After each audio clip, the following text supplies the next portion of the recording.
the 2026 Six Nations right around the corner, it's time to get planning, and where better to start your research than looking back on last year's data. We got obviously a full championship's worth of fancy data, trends and lessons to reflect on, but here's the problem. When this year's tournament comes around, we've more than likely forgotten everything we learnt last year. We'll default back to picking the big names, chasing last week's points and ignoring the boring but reliable options that actually win fantasy leagues. So in an effort to help our future fantasy playing selves, this video is all about the big fantasy rugby lessons from the 2025 Six Nations that we can't forget about this year. These are the lessons that we need to tattoo on ourselves, Memento style, to avoid forgetting. So if you're planning early drafts, shortlists, or just want to sharpen your fantasy rugby instincts before the squads are announced, then this one's for you. Let's get into it. Before that though, a quick plea for you to like this video and more importantly, to subscribe to Fantasy Rugby Geek on YouTube. I'm going to be firing out plenty of previews before the tournament and also the usual pre-round fantasy picks before every round, so don't miss out on anything by hitting that subscribe button. I'd love to get to 5,000 subscribers by the end of the Six Nations. Thank you. Okay, into the big lessons from 2025 that we've inevitably forgotten in 2026. The first and probably most important lesson from the 2025 Six Nations is this: back the big meter makers again and again and again. One of the most consistent themes amongst the highest scorers last season, whether they were forwards or whether they were backs, was meters carried. In the official fantasy game, you get 1 point for every 10 meters carried. And while that might sound slow and steady, it really adds up over 80 minutes. And crucially, the players who carry a lot don't just collect meters, but they also tend to beat defenders, get offloads away, and stay heavily involved in the attacking phases. The perfect example of this is Blair Kinghorn. Kinghorn finished the 2025 championship with the highest average points per match in the entire fantasy game, averaging 42 fantasy points per match. Across the tournament, he carried for 855 meters and beat 25 defenders. And he wasn't alone. Other players who averaged over 30 points per match and also racked up huge meters included Duhan van der Merwe with 475 meters carried, Hugh Jones with 454, Thomas Ramos with 441, Ben Earl with 425, and Louis Bielbieri with 400 meters. Different positions, different roles, but the same big fantasy points. So heading into 2026, don't just ask, will this player score tries? Ask yourself, will this player carry the ball a lot? Because meters are one of the most reliable fantasy points generators in the game. While tries and line breaks grab the headlines, big tackle volume quietly wins fantasy leagues. Every tackle delivers 1 fantasy point, and in 2025, the players who are constantly in the defensive trenches delivered incredibly consistent returns. Across the championship, there were 6 players who made more than 50 tackles and averaged 25 fantasy points per match or more.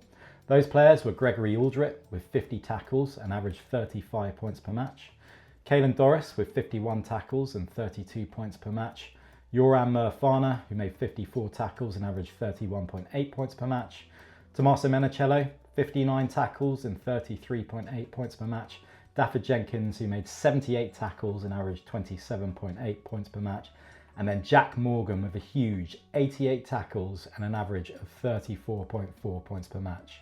These are players who might not always score tries, but they never disappear from a fantasy scoreline. So when you're torn between a flashy attacking player or a defensive workhorse who plays 80 minutes, remember 2025. Pick the reliable tackler and your fantasy points will keep ticking up every single week. Before we move on to the third lesson, just a quick note that I'm running once again a prize league for members of FRG Premium. If you'll join up, you'll be able to access a league in which the winner will receive a £100 voucher from the Rugby Shop, a Rugby Mystery Box from Blindside Box, a voucher to spend at Old Novo, a voucher to use at Rugby Wardrobe, 6 months free access to FRG Premium, lifetime premium access to the Rugby Results iPhone app Gainline, and a Fantasy Rugby Geek trucker hat. In addition, for players in second and third place, you'll receive an FRG trucker hat, 3 months access to FRG Premium for next year's Six Nations, and 1 year's free premium access to Gainline. Obviously, by signing up, you also get access to the other member benefits, including being able to see my personal team reveals, not just for the Six Nations, but also for Prem, URC, Men's and Women's Six Nations, Top 14 and others. You'll be able to share your team with me for direct feedback on any changes I recommend. I'll be able to help you with start-sit quandaries or help you with a bit of fancy team surgery to get your season back on track. So please sign up, there's a link in the description.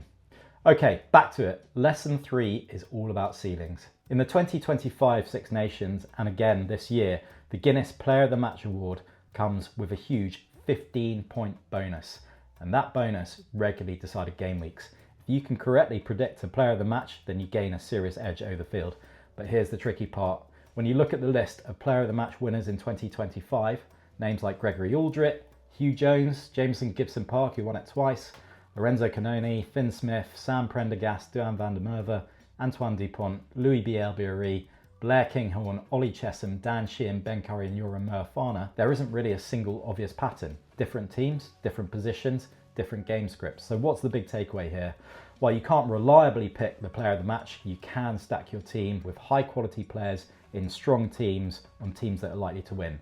That way you give yourself multiple shots at winning that bonus and you let the variance do the rest. Sometimes fantasy rugby is all about control and targeting the mismatches, but sometimes there is a bit of luck involved. Lesson 4 confirms something we've known for a while, but 2025 reinforced it strongly. Back 3 and back row remain the premium fantasy positions.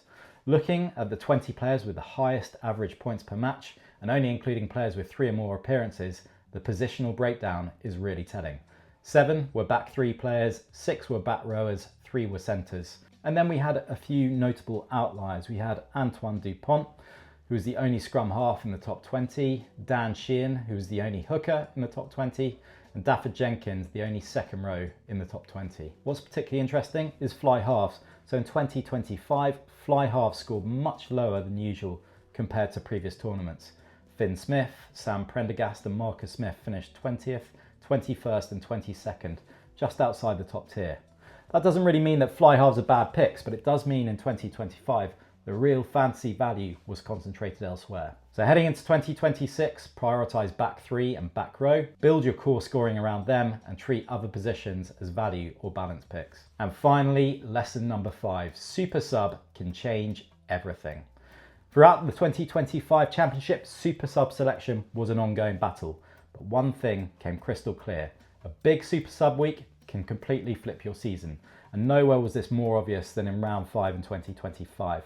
Chandler Cunningham South came off the bench and delivered the highest Supersub score of the tournament, 50 fantasy points, which is 150 after the bonus. But he wasn't alone. The top Supersub scorers in each round were Julian Marshall in round 1 with 27 points, Jack Conan in round 2 with 30 points, Ben Curry in round 3 with 19, Teddy Williams in round 4 with 37 points, and in round 5, Chandler Cunningham South on 50 points, with Henry Pollock right behind him with his 2 tries against Wales as well. So here's the big trend. Every single one of them were forwards. That's a massive clue for this season.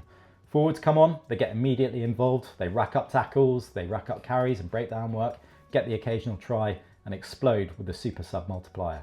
So in 2026, if you're stuck between a back and a forward for Supersub, 2025 says play the forward. So those are the big 5 fantasy lessons from the 2025 Championship that we can't forget for this season. Meters matter, tackles matter, positions matter, and Supersubs matter. Finally, a quick word on one of the FRG partners, and this next one is for those who love rugby, whether they're current players or the rugby heads who've maybe hung up the boots but still carry the game in their bones. Let me introduce you to Old Novo. Old Novo is all about rugby-inspired clothing, not the performance stuff, but the everyday classics. Think proper rugby jerseys, t-shirts and caps. Small drops, quality gear, easy to wear, made to live in. It's for those of us who live and breathe the values of the game. I love their stuff, it's subtle, it's stylish, and everything feels built for people who love the game. So check them out at oldnovo.com. It's rugby culture reimagined for everyday life. So thanks for watching. As always, if you found that useful, please make sure you like, subscribe, and check out the rest of my pre-tournament fantasy coverage here on YouTube, but also over at fantasyrugbygeek.com as we build towards the 2026 Six Nations.